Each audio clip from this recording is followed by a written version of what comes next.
Okay, so test 1, intermediate algebra. Here we go, this review. The way this looks is just like what you're going to see on your actual test, except it'll be in IMath.AS. So with everything, as always with IMath.AS, and what I always encourage you guys to do, make sure that you read that fine print below the box where it tells you how to put your information in. So below the box it says separate with commas. Put commas, do not put spaces. Okay, if it says x1 should be the smallest answer and x2 should be the largest answer, make sure you put the smaller number in x1 and the larger answer in x2. So just make sure that you watch those fine print directions below the boxes when you put in, just like when you're going through your homework. The homework makes you practice it the same way that you see it on the quiz, the same way that you see it in the review, the same way that you see it on the test. Okay, don't make up your own directions. So let's begin. We got 20 questions to get through. Here we go. So the first one is all about compound inequalities. So what kind of compound inequality do we have here? Is this an and or is this an or? How'd you know it was an or? It says or. That's right. If it's going to be an or, it will say or. Now, 95% of the time, where do ors shade? If we were to make a graph of this, where would an or shade?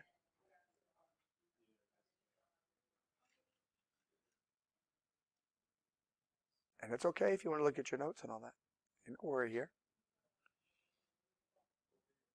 Where does an or? Yeah, to the outsides. Or is generally to the outsides. If it was an and, it would shade in the middle 95% of the time. But then there's that 5% of the time these things do weird things. Okay? So let's go ahead and start attacking this. As an or, all you do is you solve each one of these problems separately, like they're their own little equation. Okay, but in our case, they're inequalities. All right, so how do I start to solve this first inequality? What are we going to do? Say it again. Add 8 to both sides. Can't touch the 4 yet. So we got to add 8, add 8. So negative 4x less than, so what's 28 plus 8?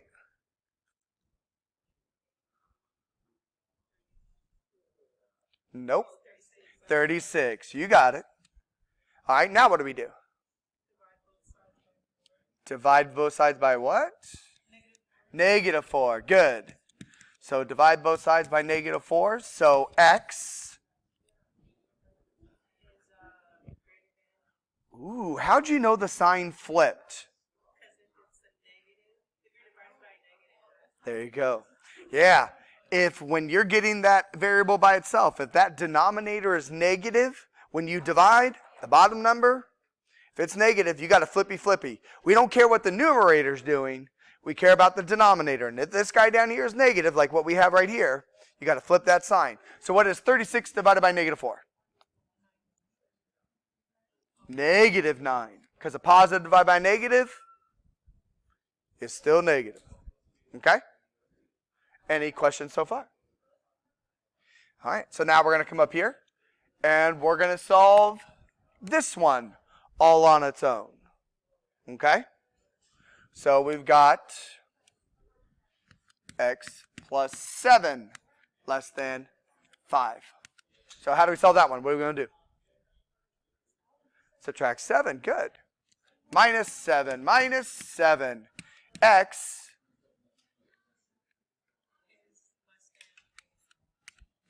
okay. So now, if I went and looked at a graph of this, I want to take both the green and the blue that we have over here and put it on a graph and take a look at what we know. Because if we know what the graph looks like, we know how to write our answer. So, let me scroll back up. I wanted to scroll down, but I decided against it. So, we're worried about two numbers. What are our two numbers? Negative 9 and negative 2. Yeah. So, who's the smaller out of those? The negative 9 or the negative 2? Negative 9, yes. So, negative 9 is our first number, and then we got the negative 2 right there, right? Okay. So, let's put our green information here above our graph. So, for this guy, at -9, remember we don't do open and closed circles, we use brackets or parentheses. So at -9, is it a bracket or is it a parenthesis? Parenthesis. How'd you know, Amanda? Yeah, it's not equal to. There's no line under here. So it's a parenthesis. Are we going to shade to the right or to the left? Nope. To the right. Follow the arrow. The arrow is pointing this direction, so shade to the right. So our green information, our x greater than -9, looks like that on the graph. A parenthesis at -9, and we shaded to the right. Okay? All right, so now we're going to come over here. We're going to take and we're going to graph the blue information. So we're going to take and we're going to graph this guy. All right, so at -2, is it a bracket or is it a parenthesis? It is a parenthesis. Are we going to shade to the left or to the right? To the left. Follow the arrow. Arrow's pointing this way, so shade to the left.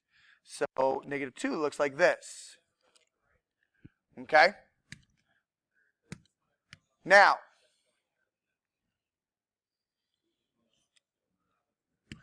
where do ores normally shade? To the outside, right? But this is weird. This is different. So what does it really mean to be an ore? Because this is one of those 5%er cases. It's doing something different than what we normally do. What normally happens for an ore. What do ores really care about when they shade? Yeah, like one or the other, right? So that means we care about wherever there is shading. Okay? Like ands would be where they overlap. Ands, if you were worried about shading, you'd want to see where is it I'd have both green and blue at the same time. That's why ands mostly shade in the middle. Ores usually shade to the outside because that's where all of your shading generally occurs for an ore. Because they're both facing the opposite directions. But when we look up here, notice I've got shading that's in here. I've got shading that continues up here, shading that continues that there. This ore wants everybody, wherever there's shading, right? So where is there shading? Everywhere. So our ore answer really looks like the whole line being shaded. Because we have shading everywhere. Do you see that with the green and the blue up there? Okay. If our answers had looked like this, that's what a real ore answer would look like about 95% of the time. But because our graph is doing something weird, ores really care about where is their shading. And then for us, that shading is actually everywhere. Okay? If it was an and, you would look at where they overlap. So an and answer would be everybody that would be right in there. But we don't have an and. We're all about the or. Okay? So that's what the graph looks like. So then now we got to write this answer as an interval answer. So what's our interval answer to this?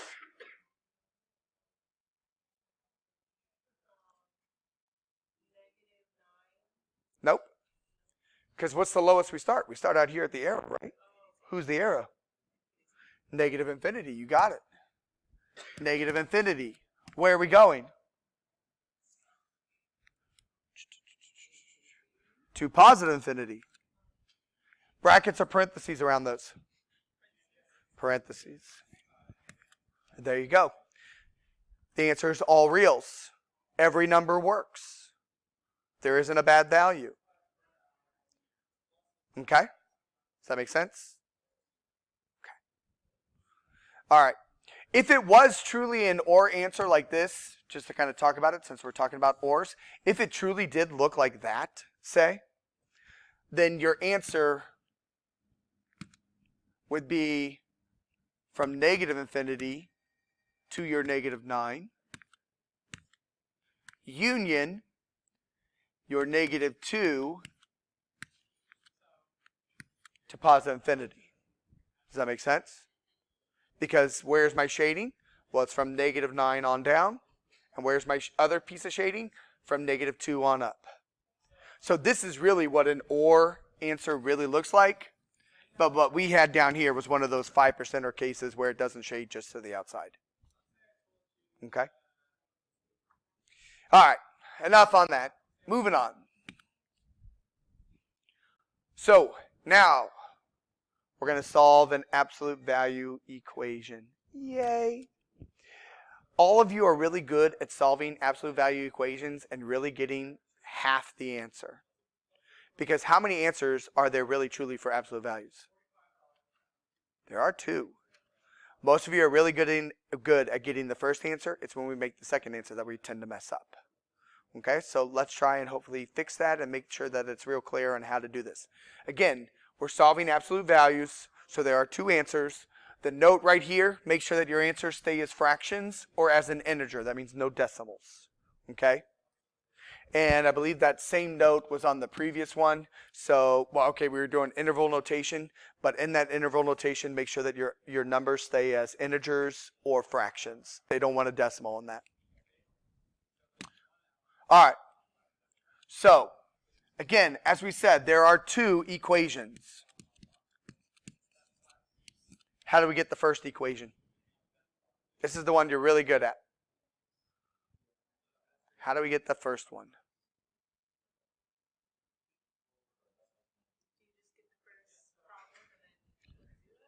Nope, not equal to 0. Or what do you think the first equation looks like? Right on. Say it again.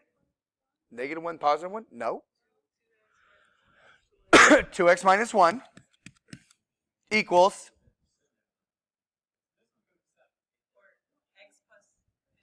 x plus 15. There you go. That's how you get the first equation. What we do, drop the absolute values. This is the one that you're generally good about getting the answer to. To make that first equation, all you do, drop the absolute values. Okay? That's all we did from one side to the other. That first equation, drop the absolute values. So let's go ahead and finish this out, and then we'll talk about the second equation. Okay? So, how do we start solving for x? What are we going to do? Add 1 to both sides. Cool, because you're picking this one up and moving it to the other side. I can take that. So plus 1, plus 1. So that gives us 2x equals x plus 16. Okay, now what?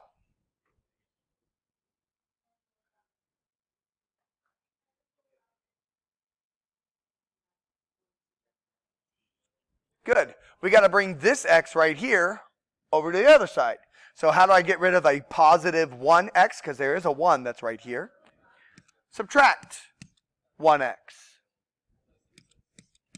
So what's 2x minus 1x? X. Or 1x, whatever you want to call it. Because there really is a 1 there. So if you want to put the 1 there, you can, but you don't have to. So x equals 16. Anything else that we got to do? Nope. Now you know what one of the answers is. X is 16. Now we got to get the other one. This is the one where we kind of make mistakes on.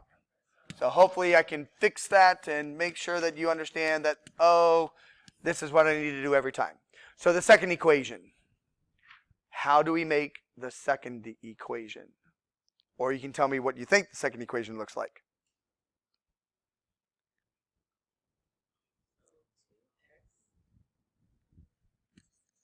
2x minus 1, good so far, equals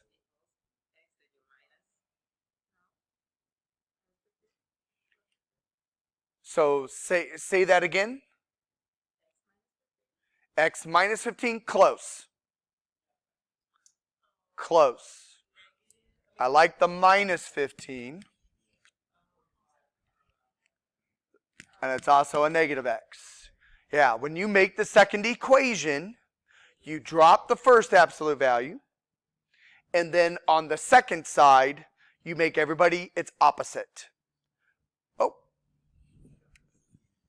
Stuff's moving around on me. That's all right. That happens. So On the second equation, you make everyone its opposite.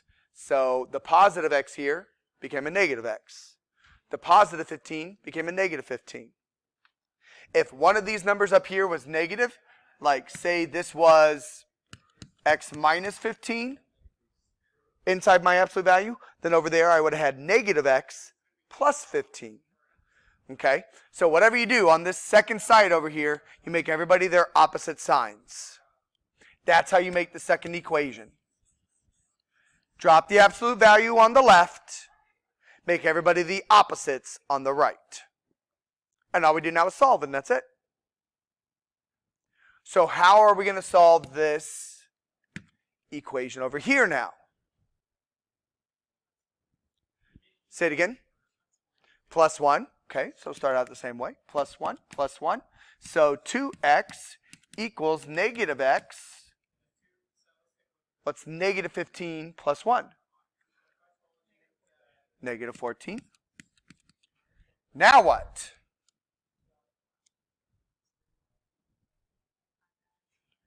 Yeah, this time we got to add this x to the other side because it's already a negative.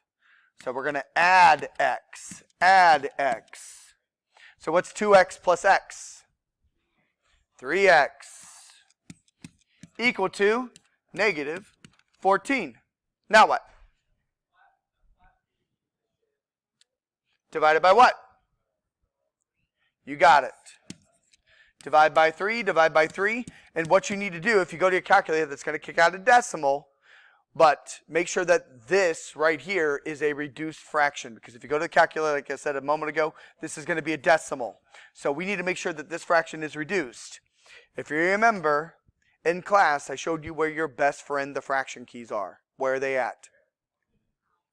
Alpha, y equals. You hit alpha, you hit y equals, there's your fraction keys. So right here, number 1 is what we want to work with. So you hit enter, and we can put in our fraction and have the calculator reduce it for us. So our fraction was negative 14 over 3, right? Hit enter, and that will be the reduced fraction. So it was reduced. It was ready to go. Again, that was alpha, y equals, and we went with number 1. And then you just put in your fraction, hit enter, and it will reduce it for you. So negative 14 over 3 is the other x value. All right. Now in here, if it tells you x1 is the smallest answer, which one up here is the smallest answer then? The negative 14 over 3. So that would go in x1, and the 16 would then go in x2. Okay? So just be cautious of that. Make sure that you read that fine print. Okay? Any questions on number 2? Perfect. All right, graphing. So the first thing you're going to do is you're going to figure out the x and the y intercepts. That's what part A is all about. And remember that they're just points. So if you want to find the x-intercept, which is this guy, what are we doing to the y? Making it 0. So in other words, do we care about the y? No. So it's like you can come in here and pretend that the y is all gone. And now you got a quick equation that you can solve. What is the x-intercept going to be? Nope. You got to solve. I've got negative 4x equal to a negative 8. How do I solve that? Divide by what? Negative 4. So x is equal to, what's negative 8 divided by negative 4? 2. There's your x-intercept. 2, 0. If you want to find the y-intercept, what's going to happen?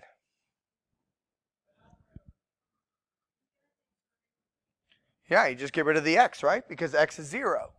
So just take my little glob right here. Now that's gone. And again, you got a small little equation to solve. So what is the y value? What's the y value going to be?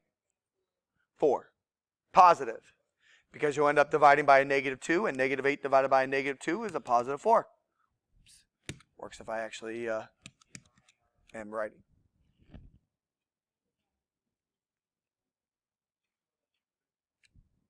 Okay, so there's the first part. Find the x-intercept, find the y-intercept. Step number 2.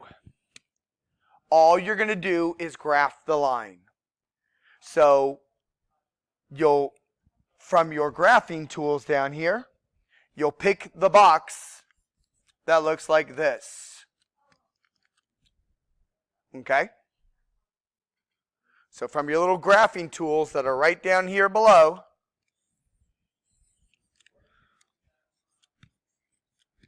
pick the one that looks like what I drew out over there. Okay? And then all you got to do is click on those 2 points that you just found. Click on the point 2, 0, and click on the point 0, 4, and that's the answer. Okay? So we'll come down here. If this is my button over here, I click on it. And then I come up here and I got the point 2, 0. So the point 2, 0 is right there, and I click. As soon as I drag my mouse away, that line starts to form. All you have to do is click on the second point, which the second point was 0, 4, right? So 0, 4 is up here. Click, and the line comes in solid. And there you go. There's your line. All you have to do is graph those 2 points you just found. The 2, 0 and the 0, 4. Okay? And I don't think nope, there's nothing else. There it is. Any questions on number 3? Make sense? Good. Question 4. All right. So we are wanting to find the slope and the y-intercept of this. Okay? So you can do a couple things. You can solve this for y and put it in a slope-intercept, and then all you have to do is tell me the m and the b. Or you can use formulas based off of putting it in standard form. Okay? Most of you probably know how to solve for y, so let's go through that method anyway. Okay? So let's get the y by itself. And then all we have to do, once we have y by itself, it'll be in the form of mx plus b. All you have to do is tell me the m and tell me the b. Okay? So, how do I get this y right here by itself? What are we going to do? Say it again. Minus 8. Can't touch the 8 yet. Minus the 2. Yeah. We got to pick up this guy right here. Move it away. So minus 2, minus 2.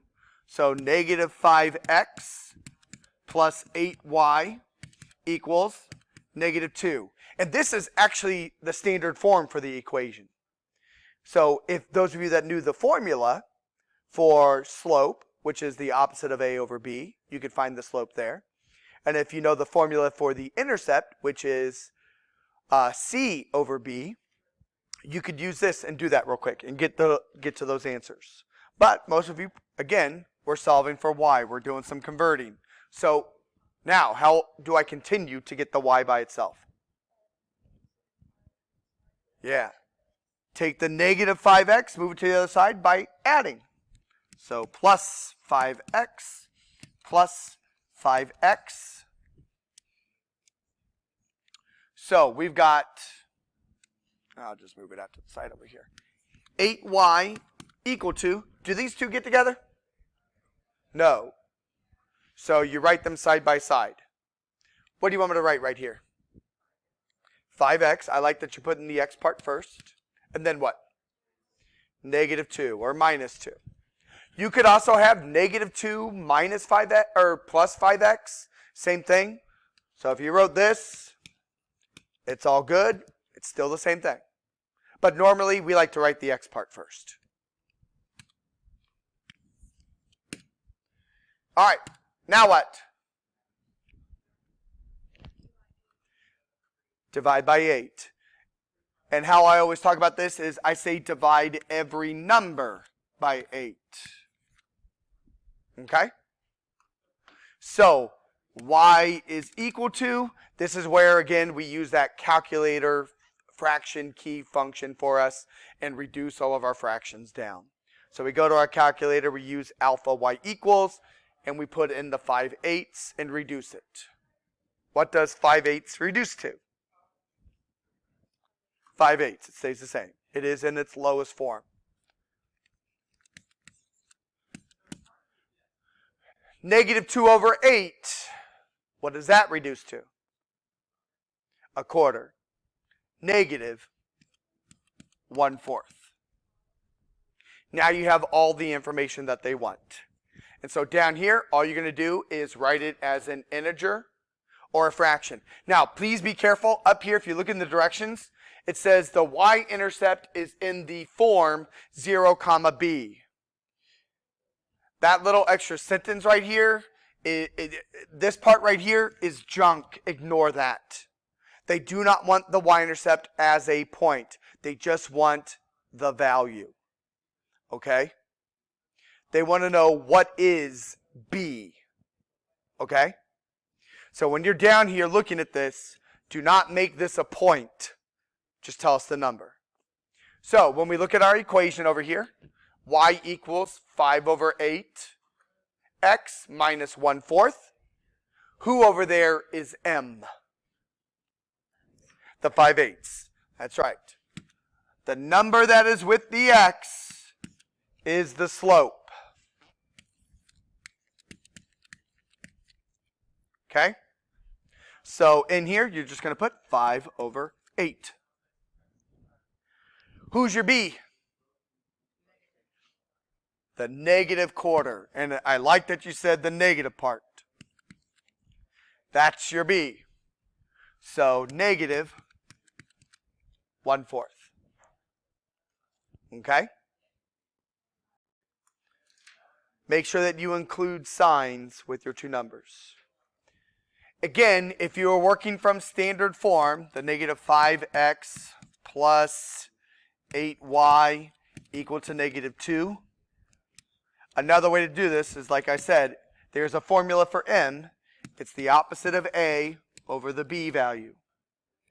The formula for b is c over b. And in standard form, remember it looks like this. ax plus by equal to c. Now you know who your a, b's, and c's are and you can plug in. Your a is a -5. So what's the opposite of a -5? A +5. Your b value is 8. Oh, look at that. 5/8. 5/8. It matches. Your c value up there is a -2. Your b value again is 8. If you reduce that down, you get the -1/4. So there's two ways to think about it. You can solve for y, or you can use formulas based off of standard form. It's your call. Doesn't matter. Most of you probably solve for y, and that's cool. It works. But I wanted to show you that real quick. All right. So now you're going to write the equation. I'm giving you 2 points. Your equation must look like y equals mx plus b. All right. So how do we start to write that equation? What do we got to do?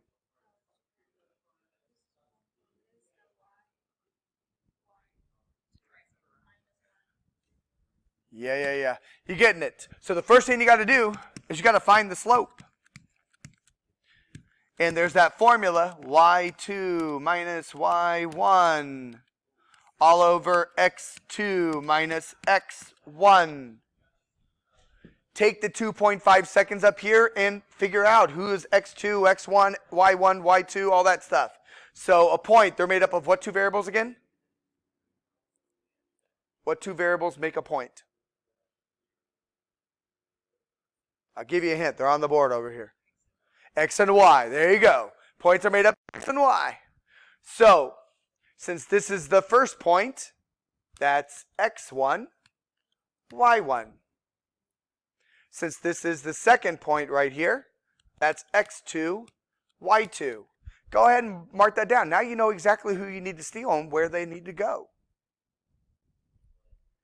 So let's plug in. Who's y2? 3. Minus, who's y1? -2. And you put -2 because this right here is because of the equation. This negative is because of the number. And what happens with a negative by a negative? So 3 plus 2 is 5. There's our top value. All right, down here, who is your x2? 2. Minus, who is your x1? -1. And again, a negative by a negative becomes positive, so 2 plus 1. Does our slope, 5/3, reduce?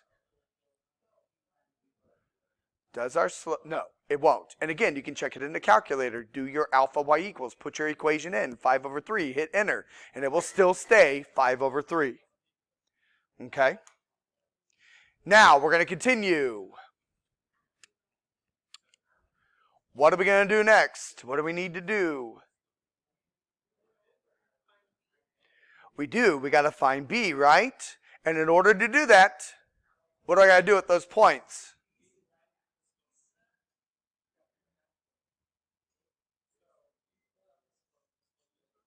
Choose one. That's right. You got to pick one. Okay, we're not going to work with both of them. Pick one of these. So do you want to work with -1, -2, or do you want to work with 2 and 3? 2 and 3, that's fine. Some people will choose those because they're not negative. I would have chose the -1 and the -2 because they're small numbers. You're going to get the same answer if you choose the first one. Okay? So, we chose our point. So here's what we've got now. 2, 3. And we got the 5/3 because that's our slope. So now you can go and start writing the equation. And there's 2 ways to do this. Some of your professors might have said, hey, plug into slope-intercept and solve for b. Okay? And that's what a lot of the high school teachers also teach. That's fine. Because you know what your y value is. What's your y value up there? 3. What's your m? 5/3, your m. And then what's your x? What is your x value? The 2. X, y, m. And b is the one that you don't know. And you can solve that for b. In my class, I showed a little bit different. We went through what is called point slope. Okay? Point slope looks like y minus y1 equals m parenthesis x minus x1. So the point we chose, these are actually the x1s and the y1s, and then you got your m. So all we're going to do is plug in, and we're going to manipulate to the answer instead of solving for b and then rewriting. Okay, but do not get me wrong, you can solve for b here and then rewrite the answer out and you're good to go. But I like to work through point slope. So, let's plug in. Y minus, what's your y1? 3. Again, it's right over here. In our point, there's your y1. Equals, what's our m? 5/3, parenthesis x minus, what's our x1? What's our x1? 2. Because it's based off of the point that we chose. Okay? So now all we got to do is distribute. So what is 5/3 times x? 5/3 x. What is 5/3 times -2? So this is where our calculators are really going to help us out, because we're not going to work fractions by hand. So we're going to go straight into our calculator, and we're going to put in alpha y equals 5/3, and we're multiplying that by what? Wanted a negative 2? Let's make sure. Yeah, it's a negative 2 over there. Hit enter. Oh, I pushed the wrong button. So this sign right here, I accidentally pushed the minus button. That should have been a negative button. So I'm going to come back up and I'm going to grab that and fix it. Negative. See, there's a difference. Look, my negative is much smaller and it's raised up. So your calculator knows the difference between those two. And there's our fraction. We don't have to do fractions by hand. Okay? Let the calculator help you and speed things up. If you're doing fractions by hand, you're taking way too long on the test. So we now know that this is negative 10 over 3, right? And then we only got one more step to do. How do I get the y by itself? Add 3. And again, all I'm going to do is I'm going to go right back to my calculator. And I'm going to let the calculator do the negative 10 over 3 plus 3. And here's the best part. Right here is my negative 10 over 3, right? Scroll up to it. Hit enter and it brings it right back down. And all I want to do is add 3. There's my fraction. So negative 1/3. And that is the answer. That's the equation they want. Y equals 5/3 x minus 1/3. And over here, if you would have solved for b, you would have found that b is a negative 1/3, and then you'd rewrite the equation to over there. Okay? Amen.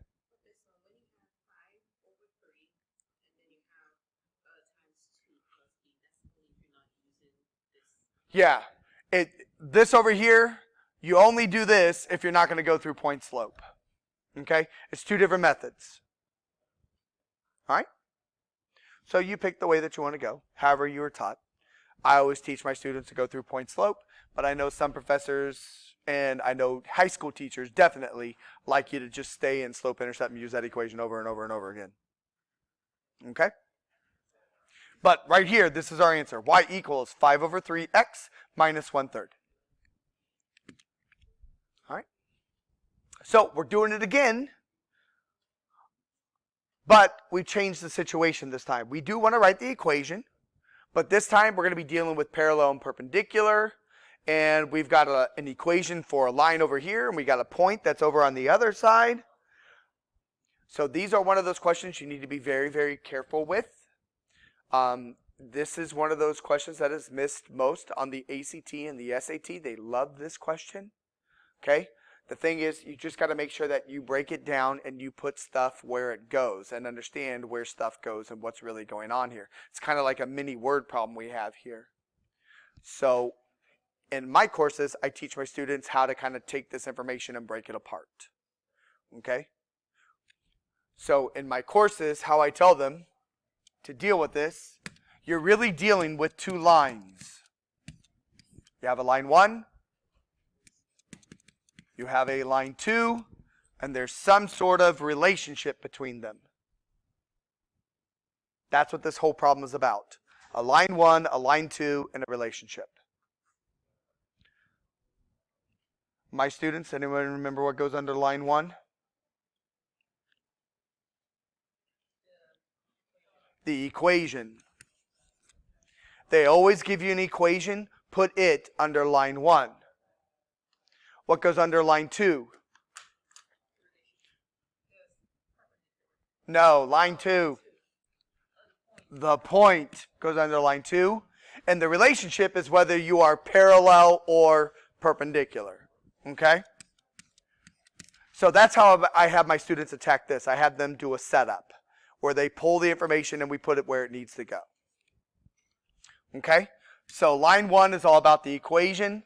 Line 2 is all about the point. And in the middle is the relationship. You're either parallel or perpendicular. All right. So what is the equation that goes under line 1? 6x plus 2y equals negative 6. Okay. What is the point for line 2? 9 and negative 2. And then what is our relationship? We are perpendicular. I believe that word is in bold. That's not for a coincidence or anything like that. We bold that so that way you remember about it. So this is what's going on. Our goal is to get the equation for line 2. That's what we want to write. So the only thing that's keeping us from writing our equation for line 2 is that we're missing the slope. That's why we have line 1 and the relationship. We're going to find the slope of line 1 first, and then we will use the relationship to generate the slope we need for line 2. That's what this whole problem is about. Using line 1 to help you generate the slope for line 2. So, we just did this a couple minutes ago. I gave you an equation, and you guys found the slope for it. Remember, I told you you can either use formulas or you can solve for y, convert. Let's go ahead and keep with the converting, because that's what most of you like to do. So in other words, get y by itself. What are we going to do? Say it again. Subtract the 6x. So just rewrite our equation down here. So minus 6x minus 6x, because we want to get y by itself. So we have 2y equal to what?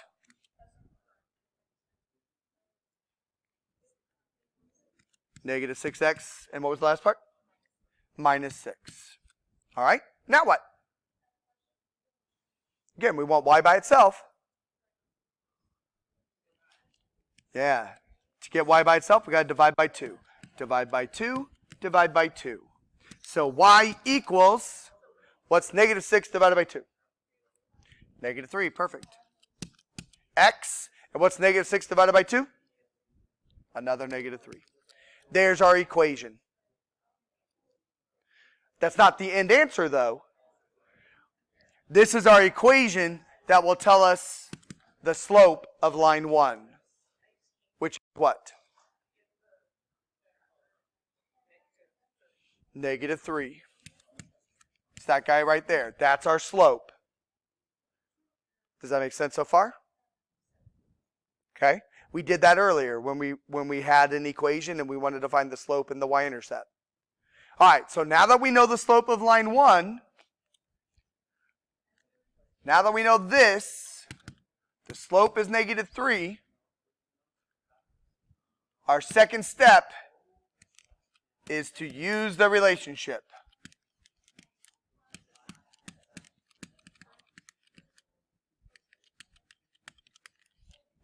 Because that will tell us the slope of line 2. So that's our second step. We're going to use the relationship. What do we know about slopes and perpendicular lines? They're opposite, flipped. Yeah, you got it. Opposite, flipped. Opposite reciprocals. So what's the opposite of a negative slope? Positive. So we know that our second slope over here is going to be positive. 3. What number is it over? It's over 1. So what's the flip of that then? 1 over 3. That's our slope. A positive 1/3. Because perpendicular slopes are opposites. So the opposite of a negative is a positive. Reciprocals, meaning flip it. So the 1 and the 3 change spots. Now, notice what you got over here. We've got a point. We've got a slope. We're right back to what we just did on the previous problem. You can either plug into point slope or plug into slope intercept and solve for b and rewrite the equation, or do what I do. I always use point slope. Plug into the y minus y1 equals m parenthesis x minus x1. And we'll write the equation. So that's the third step. Let's write our equation. So y minus, what's our y1 up there? -2. So -2. And again, you got both of those because this minus right here is because of the formula. This negative is because of the number. What is our m? 1/3 parenthesis x minus, what's x1? 9. What do we do now? Multiply. So we're going to distribute, right? So what's 1/3 times x? Yes. And what's 1/3 times a -9? Use that calculator, right? I am A-okay with that.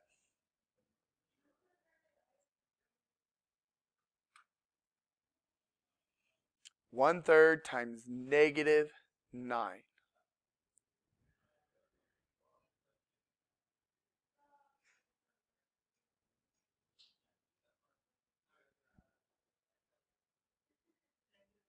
You got it.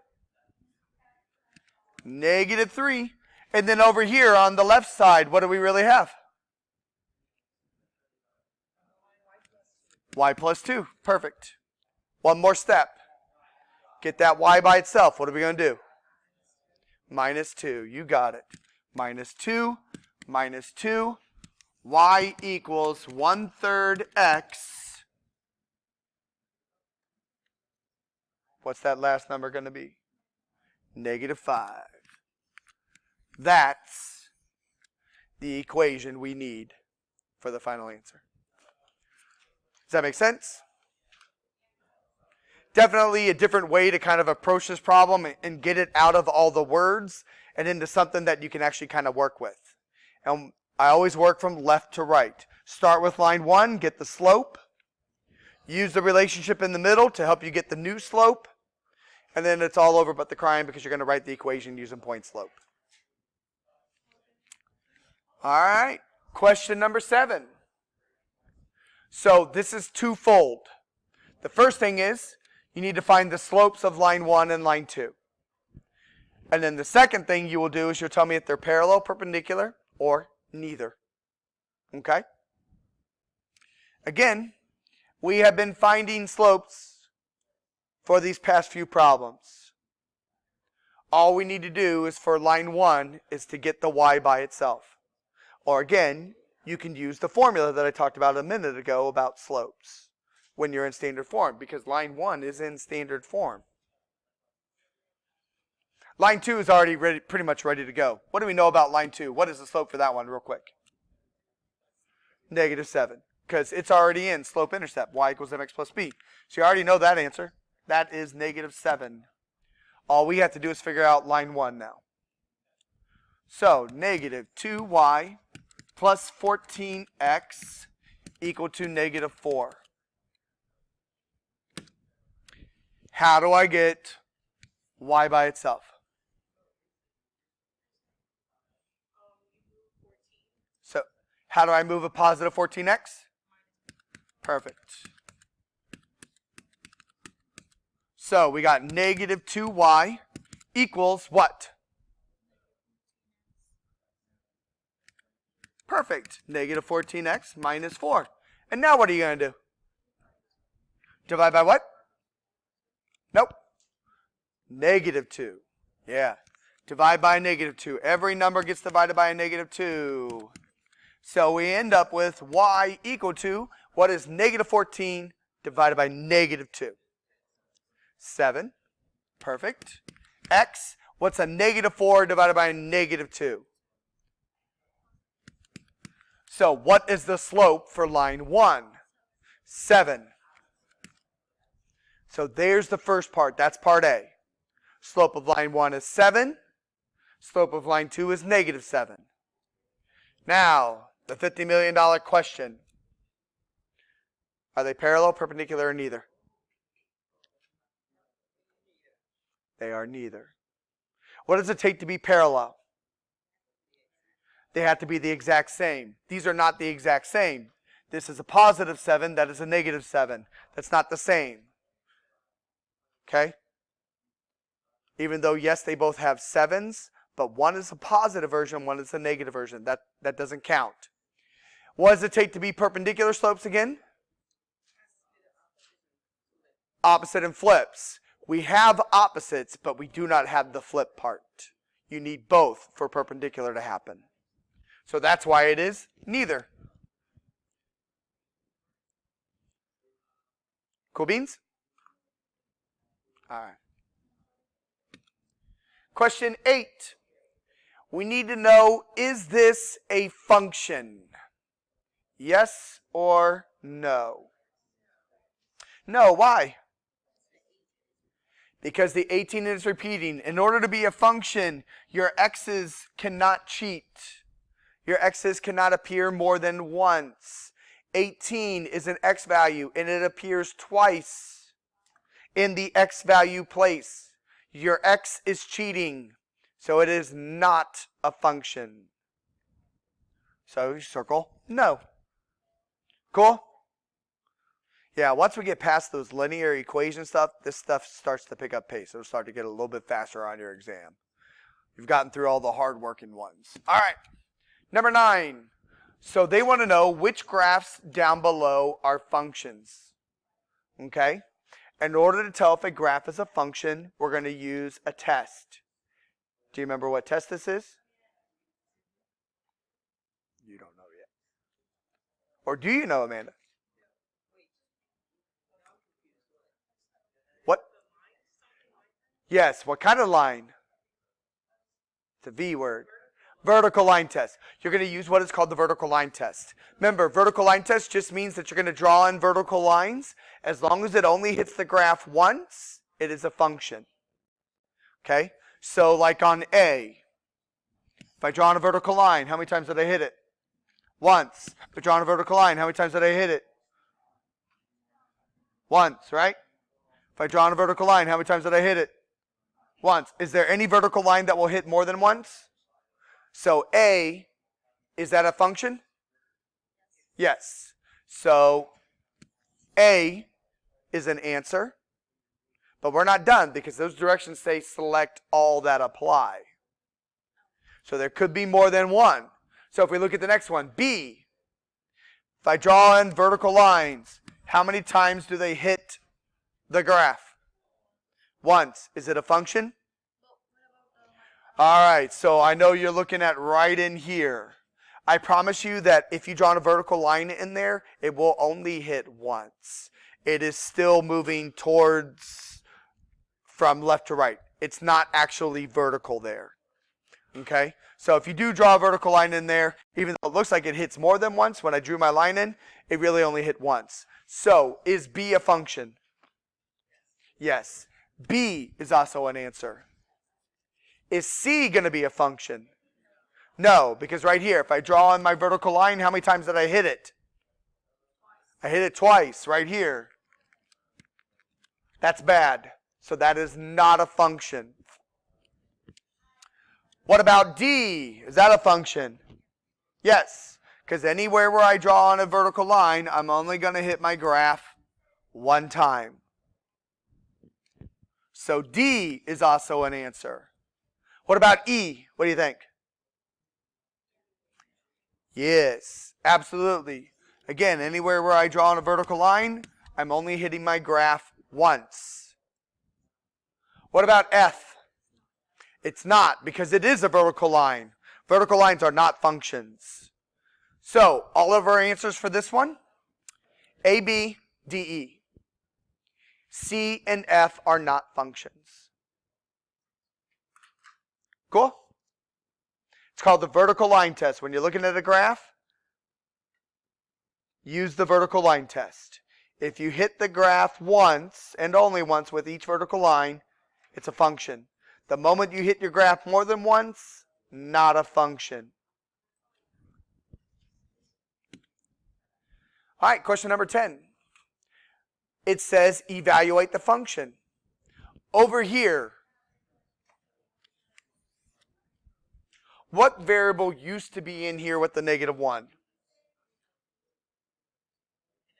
An x. Whoops. There used to be an x there. So what am I telling you about x right here? X is negative 1. This is just us as mathematicians being lazy. Instead of us saying, hey, x is negative 1, we want you to plug it in, we're just going to put f of negative 1. So all they want you to do is take that negative 1 and plug it in where you see an x and kick me out an answer. You're going to do some PEMDAS. Those of you that had to do math reviews from that diagnostic, this is where you are applying section 3.4 and section 1 of that review from that diagnostic test. So all we're going to do is wherever there's an x in here, we're putting a negative 1. So we got 4, negative 1 squared, minus 2, negative 1, minus 2. Whenever I plug into x, I always put it in parentheses. All right, so tell me what's going to happen. Let's run some PEMDAS. What do we do first? Take care of the exponent. So what is negative 1 squared?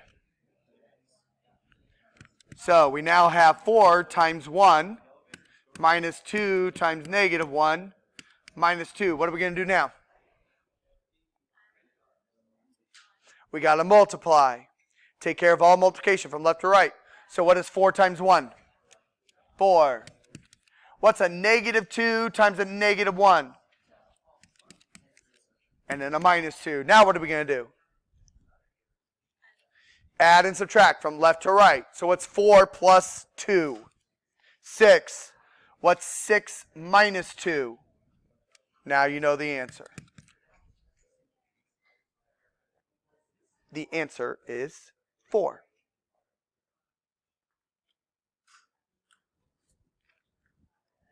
All you're doing is plugging in and running PEMDAS. Cool? All right. Find the domains. And your domains are going to be written in interval notation. Interval notation. All right. So remember, when given an equation, you always assume all reals, unless you are rational or a radical. Remember, rationals look like fractions. Radical functions look like they have a square root in them. Okay? So if we look at this function right here, right now we're assuming what is the answer? All real numbers. Okay? So, does that function over there, does it look like a fraction? No. So it's not rational. Does it have a radical in it? No. So it's not a radical. So then what's the answer then? It's all reals still. Nothing has changed. Which, if we write it as interval notation, looks like what? Say it again. Positive or negative? Negative. To where? To positive infinity, brackets or parentheses. That's what they're looking for. Because it's not rational and because it's not a radical or a root function, the domain is just nothing but all reals. It's good all around.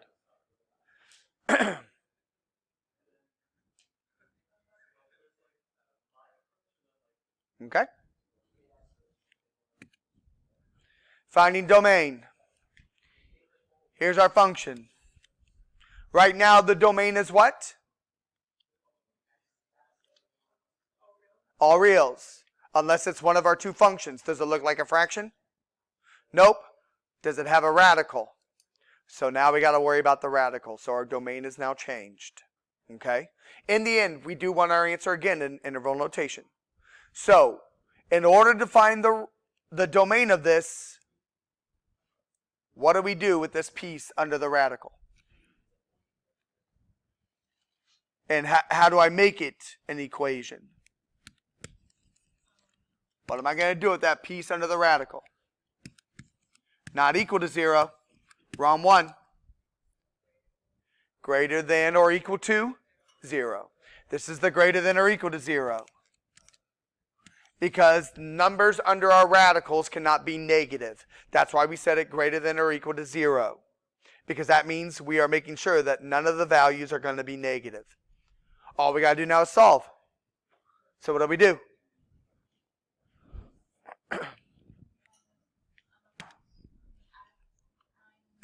Okay, add 9, add 9. So we've got 8x greater than or equal to what? 9. And now what?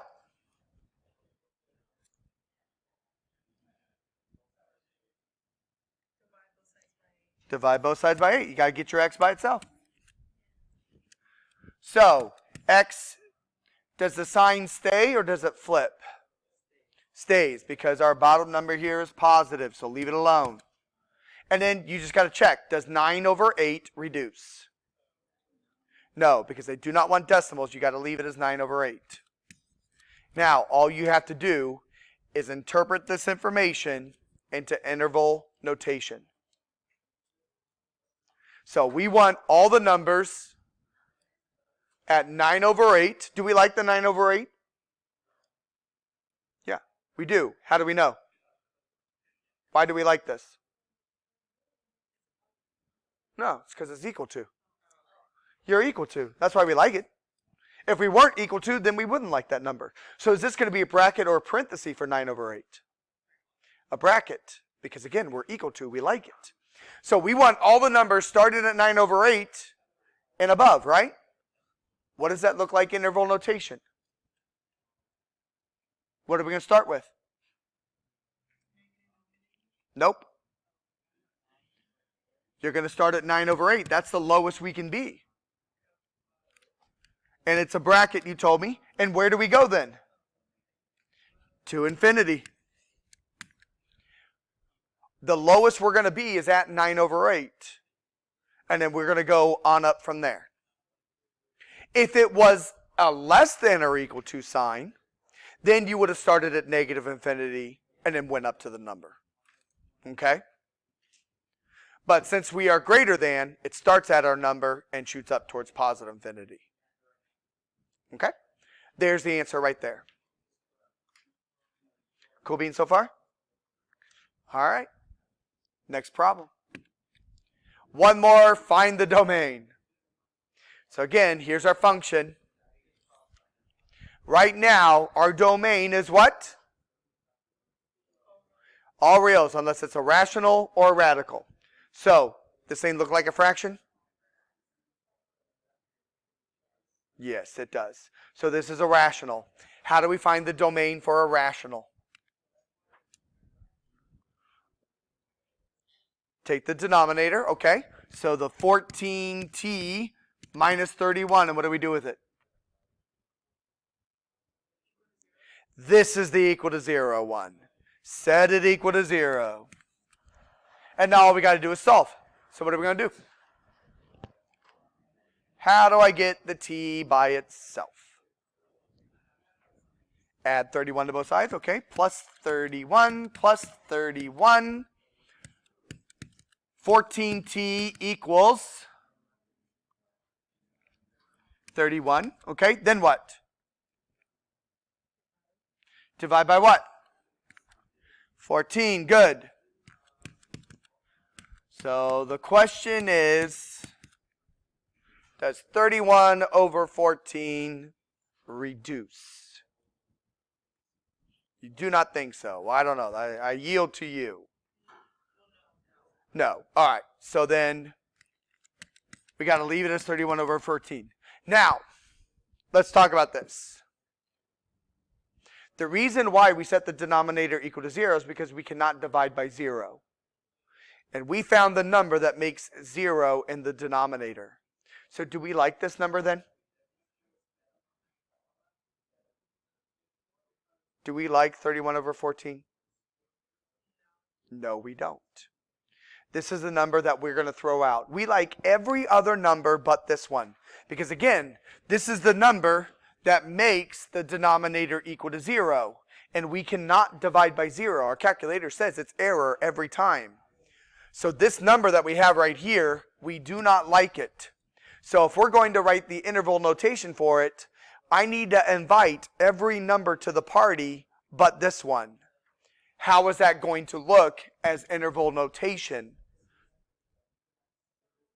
I want every number but this.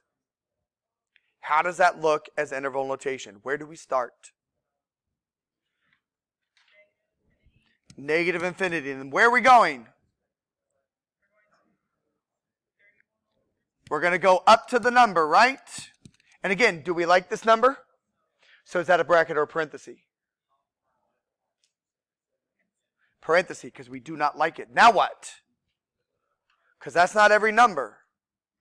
That's everybody below the 31 over 14. Now what are we going to do? We're going to do this number again. That's right, 31 over 14. Do we like 31 over 14? So that's a parenthesis. Then where are we going? To positive infinity. What's between here? A union. When you do the domains of rationals, there is a union symbol between those two. Because we're inviting every number but this guy. It's like we jumped over that number. Okay? I know, it's a little crazy notation. Yeah. But this is how that domain will look. We threw out that number. We took everybody else. Okay, we're getting there. On question 14. So this is super straightforward. The first thing you're going to do is tell us, is this a positive, negative, zero, or undefined slope? So looking at this line, what is it? Positive, negative, zero, or undefined? It's negative. Because as we move from left to right, where is it going? Down. And that's a negative. If my line was doing that, that's a positive slope. Because from left to right, where's my line going? Up. What kind of line has a zero slope?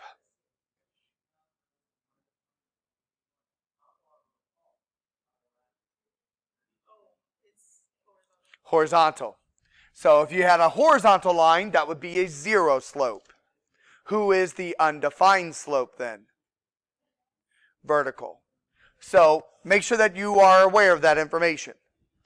If your line is moving downward from left to right, that's negative. If your line is moving up from left to right, that's positive. If it is straight up horizontal, it's always zero. If you are vertical, then you are always undefined. Okay? All right. So now, step 2, it actually wants you to find the slope. They did an awesome job right here, and they actually labeled 2 points for you. So you could use those points and run the formula, or you could count. Counting is going to be the fastest. Because remember, slope is just rise over run. Up and down movement over left and right. That's how we find slope. How far up and down did we go over how far left and right did we go? Okay? So, pick a point. You want to start at -2, -6, or do you want to start at 0, -8? You guys pick. Doesn't matter which point you start at. All right, so we're going to start here. Get me to the other point by moving up and down first and then left and right. So how am I going to move from here to 0, -8? Where are we going? No, I move up and down first. I'm going to move down. How far? How far is that? It's 2.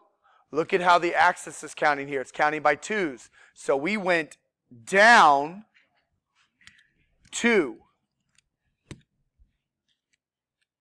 That's down 2. So my top value, is it going to be a +2 or a -2 because of that? Negative. So my top value is a -2. All right, let's work the bottom value.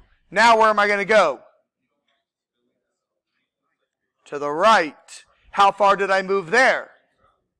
2 as well. Is that a +2 or a -2? Positive, because when you move to the right, it's positive. So reduce that slope down, and you've got the answer. What's -2 over +2? -1. There's your slope.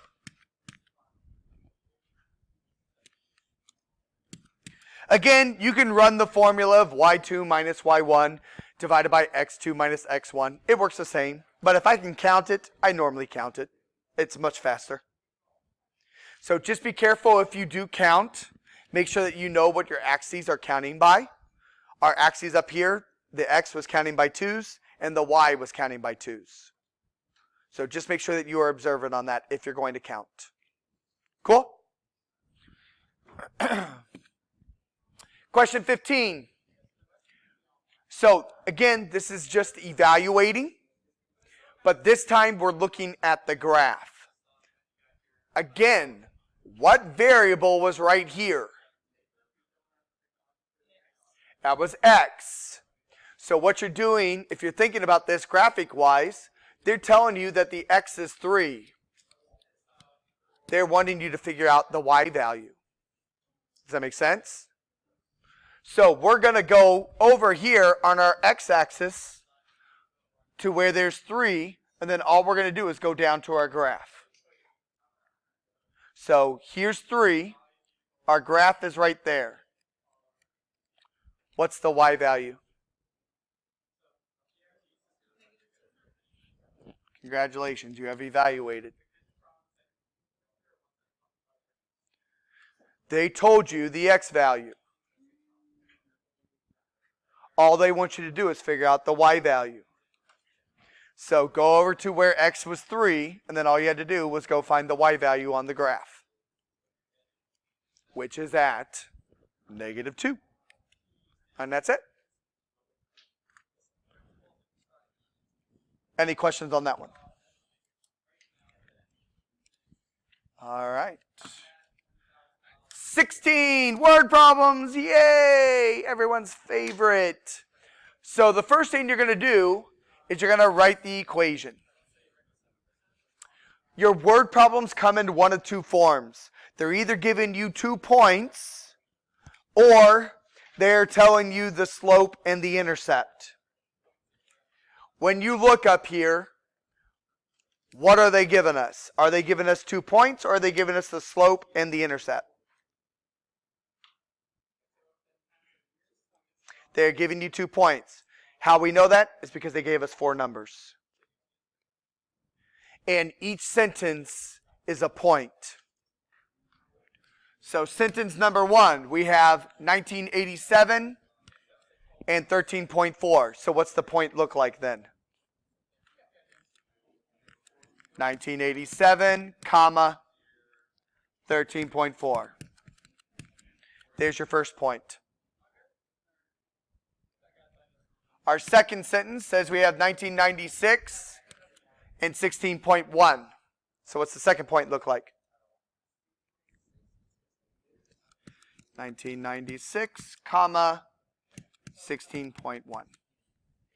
You've already done a problem just like this before, where I gave you 2 points and you had to write the equation. It's the exact same situation again. So what's the first thing we're going to have to find? We got to find that slope. So again, you're going to run that y2 minus y1 all over x2 minus x1. We got to get that slope. Okay? And this is going to be okay to actually have a decimal for this, because we are actually working with a real world problem here. So this is going to be okay to leave it as a decimal and not as a fraction. All right? So who is your y2? 16.1. Minus, who's your y1? All over, who's your x2?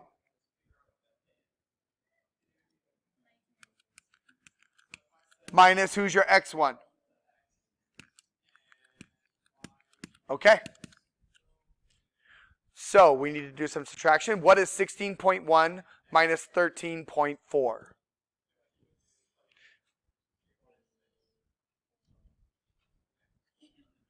Careful. Use your calculator. Help us out. 16.1 minus 13.4. Enter. You don't have to do this in your brain.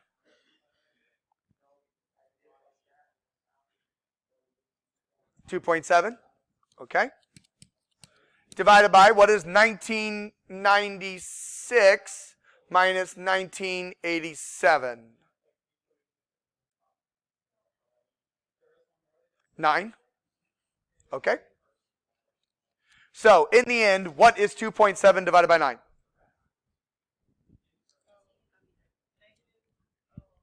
It ain't negative.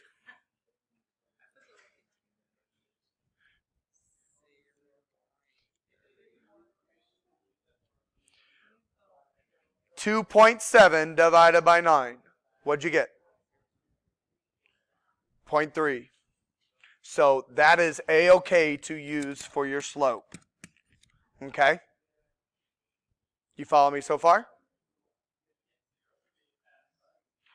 All right, so now what are we going to do? We've got our slope. What am I going to do with these points? You got to pick one, yes. And then you either go into your slope intercept or you go into your point slope. So we got to pick one of these points. Pick one. The lower one, that's fine. We'll go with the lower one. So, again, we're right back where we were earlier. This is the third time we've done this on the test. We've got a point, we've got a slope. Either plug into slope intercept, y equals mx plus b, solve for b, or plug into point slope. So I'm going to have to scroll down because I'm out of room. So I always like to plug into point slope.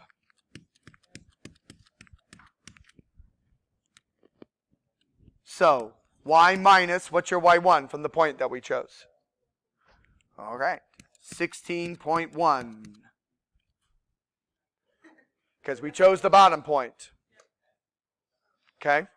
Again, you can work with the other one, but we're going to go with the bottom one because that's what I heard. What's our m? 0.3. So 0.3 parenthesis x minus, what's x1? 1996. Good. All right, so what are we going to do now? Distribute. So what's 0.3 times x? 0.3x. What is 0.3 times negative 1996? Negative.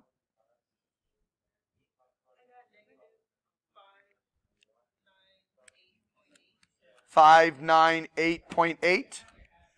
Okay.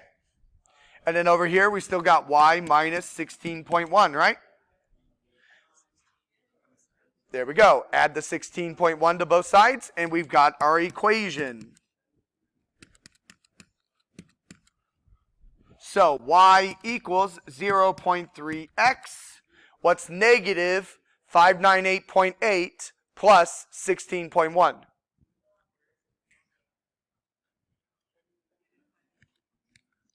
$582.7. There's the equation for part A.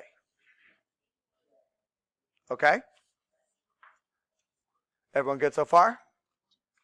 But we're not done because there's a part B. Part B wants you to use the equation now. Okay? So that's the answer to part A. So let's go back up here. Oh, and actually I put y and x. That would still be wrong because they want us to use other variables. So up there it says t is the time and p is the number of students. Who down here is t? And who is the p?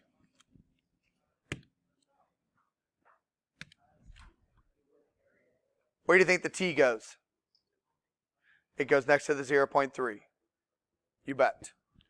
Because the t, if you look up at our points, was the x value. Because that was our time. 1996, 1987. These numbers over here were about the students, which is p.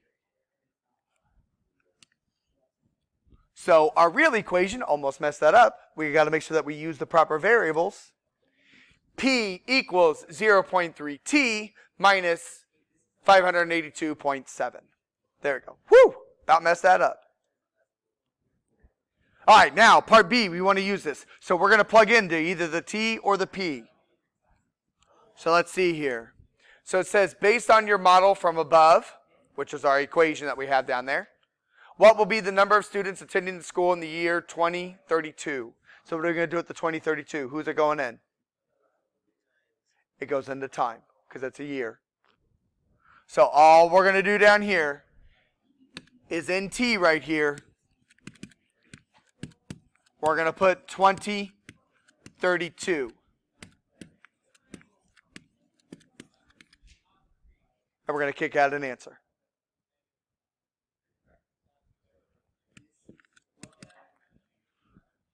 So what is 0.3 times 2032?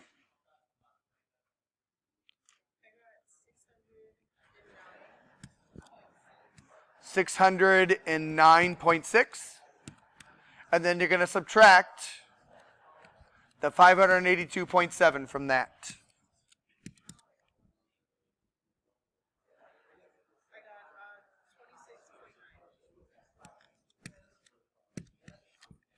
And there's the answer. That's the answer to part B. 26.9 thousand students, because that's what it's talking about. See if you look up here, 1,000 students. Everyone good? So in that one, you have to write the equation first, and then they make you use it. Say it again. Please. There's also a little quick evaluation that's over there if you want to take that. Also, know that this is being recorded, so it'll be out there on, there's a website at the bottom of the page. Okay. Well, it's at the bottom of the front page, right there. So that's where the video will be.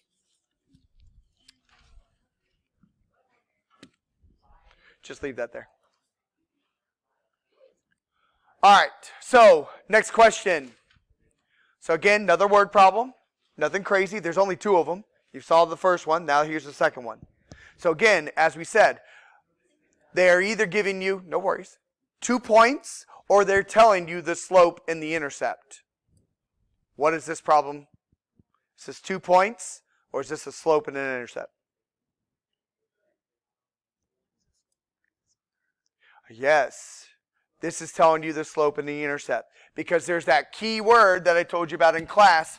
Whenever you see the word per, each, or every. When you see the word per, each, or every, the number associated with that is a slope. So the number 35 up here, is that M or B? That's M, because I just told you the number associated with per, each, and every is the slope. So that's M. So that means this other piece right here, this 25, that is what we call a flat fee. Who is that? That's your B. Because usually in these equations, there's some sort of flat fee. That flat fee is what you got to pay no matter what for stuff to happen. So that's your B. So can we write the equation real quick? Can we write y equals mx plus b?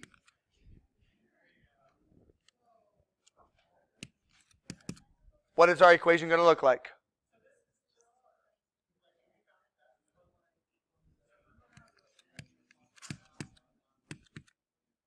There you go.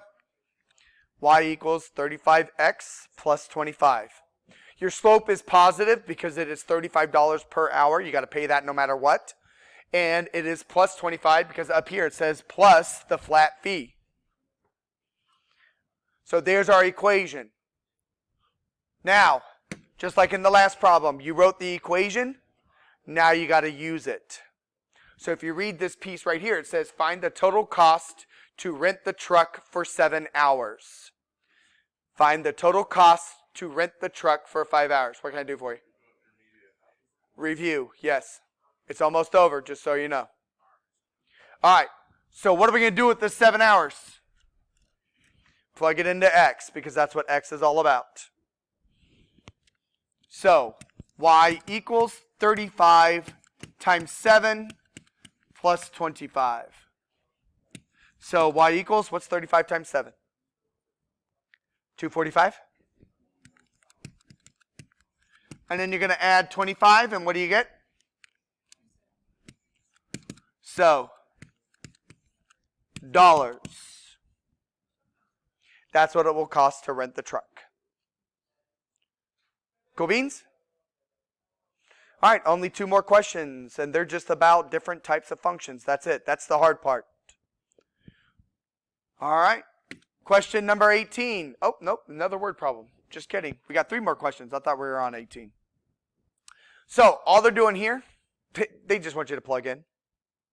So there's actually 3 word problems.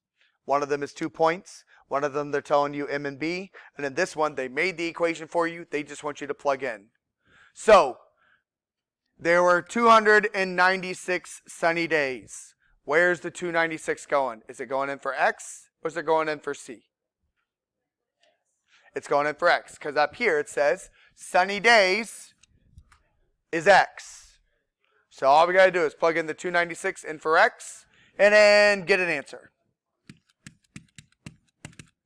So C of X is equal to 480 times the 296 plus 65,000. So what is 480 times the 296?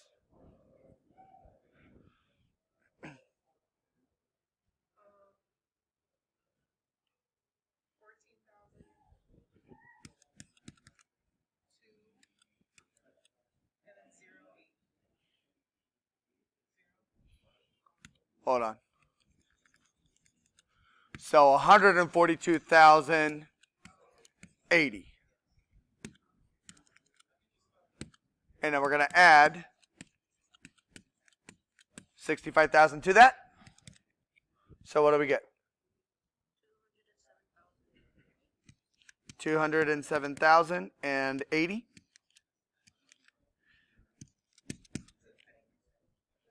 She didn't get that. What did you get?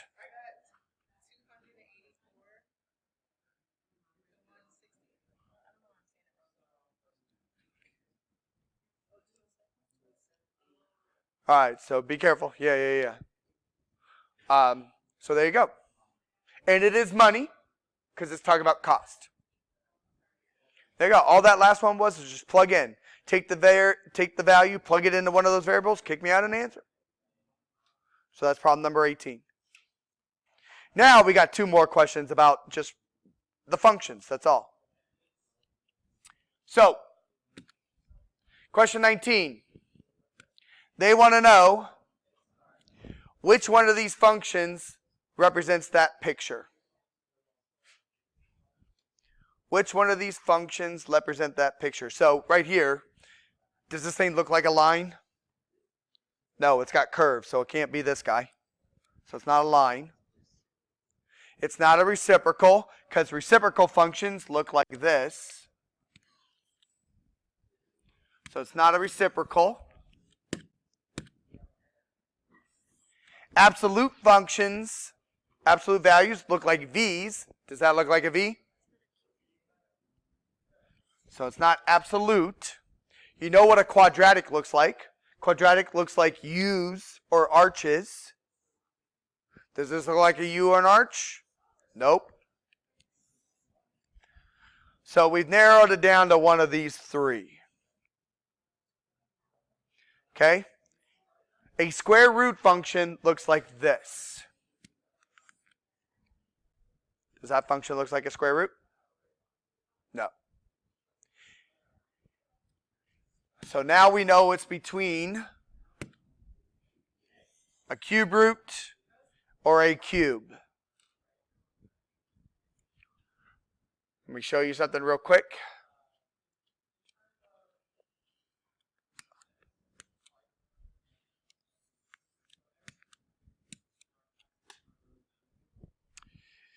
That's the difference between these two. One of those pictures is the cube root. One of them is the cube.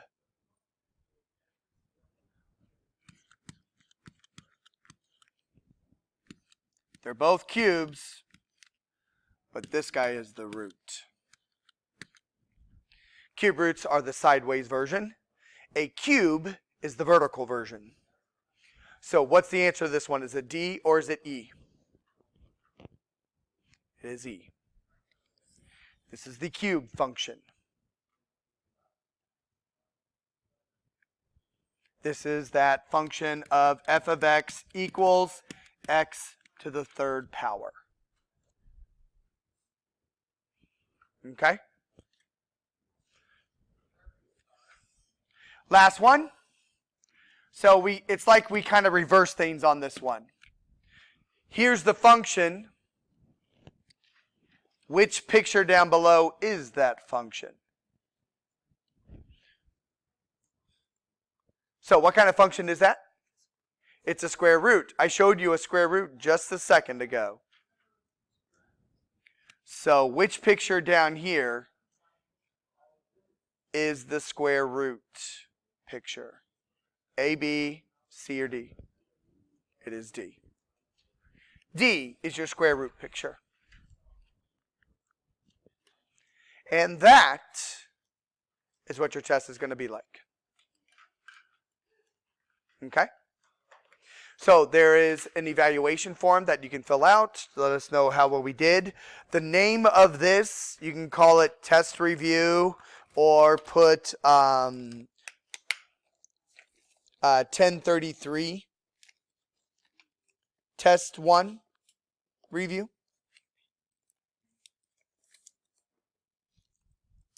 Okay, and just leave your evaluation here on the table. I'll take care of that. Other than that, thanks for coming out.